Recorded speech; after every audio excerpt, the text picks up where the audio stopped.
एक साधारण शाम।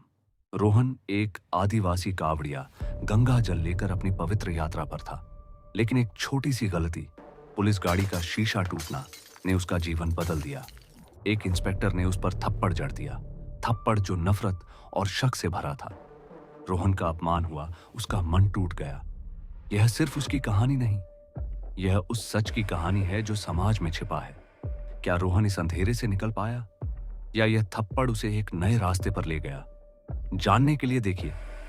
रोहन एक छोटे से उत्तर भारतीय कस्बे का आदिवासी नौजवान था।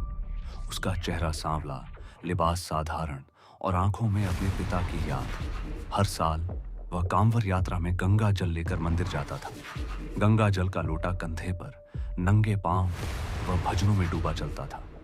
यह यात्रा उसके लिए सिर्फ रस्म नहीं थी, यह उसके पिता की आखिरी इच्छा थी, उसकी आत्मा का हिस्सा। कस्बे की गलियां कावड़ियों के भजनों से गूंज रही थी।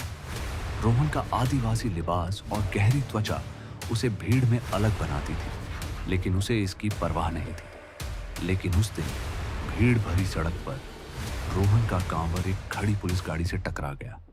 गाड़ी का साइड मिरर टूट गया, कांच की चटकने की आवाज गूंजी। तभी इंस्पेक्टर रमेश सिंह वहां पहुंचा। उसकी नजर रोहन पर टिक गई। रोहन का आदिवासी चेहरा और साधारण अंदाज उसे खटक गया। तूने गाड़ी तोड़ी? उसने गुस्से से पूछा। रोहन ने माफी मांगी, लेकिन उसे नहीं पता था कि यह छोटी सी गलती एक बड़े अन्याय की शुरुआत थी। रोहन ने माफी मांगने की कोशिश की, लेकिन इंस्पेक्टर की आवाज गूंजी, रुक जा कावड़िया। रोहन रुक गया। उसका दिल जोर जोर से धड़कने लगा। उसने कांवर जमीन पर रखा और इंस्पेक्टर की ओर देखा।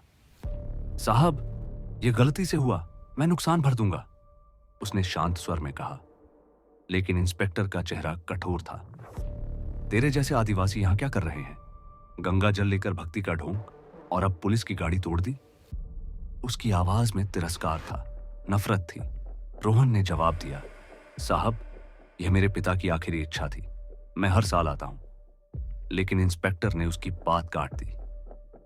तू यहां का नहीं दिखता, कुछ गड़बड़ तो नहीं? रोहन को समझ नहीं आया कि उसका रंग या आदिवासी लिबास इस पवित्र यात्रा से क्या लेना देना। उसने शांति से कहा, साहब, मैं बस मंदिर जा रहा हूं। लेकिन इंस्पेक्टर का गुस्सा बढ़ता गया। उसने रोहन का कांवर पकड़ा और उसे धक्का दिया। गंगा जल का लोटा जमीन पर गिर गया, पानी सड़क पर बिखर गया। फिर इंस्पेक्टर ने रोहन के गाल पर जोरदार थप्पड़ जड़ दिया। जंगल में रहने वालों को यहां गाड़ी तोड़ने की हिम्मत? उसने तंज कसा। यह था रोहन का कांच टूटना। उस शीशे की तरह उसकी गरिमा भी चूर चूर हो गई। भीड़ इकट्ठा होने लगी। कुछ लोग फुसफुसाए, कुछ ने फोन निकालकर वीडियो बनाने शुरू किए। रोहन ने कांवर उठाने की कोशिश की, लेकिन इंस्पेक्टर ने उसे फिर धक्का दिया। यहां शांति भंग करने की हिम्मत मत करना, वह चिल्लाया। रोहन का मन बेचैन था। वह भाग सकता था, लेकिन उसने ऐसा नहीं किया। उसने इंस्पेक्टर की आंखों में देखा। मैंने जानबूझकर कुछ नहीं किया साहब, आपने मुझ पर क्यों थप्पड़ मारा? उसका सवाल हवा में गूंजा। भीड़ में सन्नाटा छा गया। कुछ कावड़ियों ने रोहन का साथ देना शुरू किया। इसे छोड़ दो, यह तो भक्त है, एक ने कहा। लेकिन इंस्पेक्टर का अहंकार और बढ़ गया। उसने अपनी लाठी निकाली और रोहन की ओर बढ़ा। क्या रोहन चुप रहेगा, या यह पल उसे एक नई मंजिल देगा? इंस्पेक्टर की लाठी हवा में उठी। रोहन ने अपनी आंखें बंद कर लीं, लेकिन वह डटा रहा। उसका मन चीख रहा था। यह सिर्फ उसके बारे में नहीं था, यह हर उस आदिवासी के बारे में था जो बेवजह अपमान सहता है। हाथ ऊपर कर, इंस्पेक्टर चिल्लाया। रोहन ने धीरे से हाथ उठाए, लेकिन उसकी आंखों में डर की जगह साहस चमक रहा था। भीड़ अब बेकाबू हो रही थी। लोग चिल्लाने लगे, यह भक्त है, इसे छोड़ दो। कुछ ने अपने फोन से लाइव स्ट्रीम शुरू कर दिया। तभी एक बुजुर्ग कावड़िया आगे बढ़ा। उसने इंस्पेक्टर के सामने खड़े होकर कहा, यह लड़का हमारा है, यह गंगा जल लेकर मंदिर जा रहा है। तुम्हारा संदेह तुम्हारी सोच को दर्शाता है, न कि इसकी गलती को। इंस्पेक्टर हड़बड़ा गया। भीड़ का गुस्सा अब साफ दिख रहा था। रोहन ने मौके का फायदा उठाया।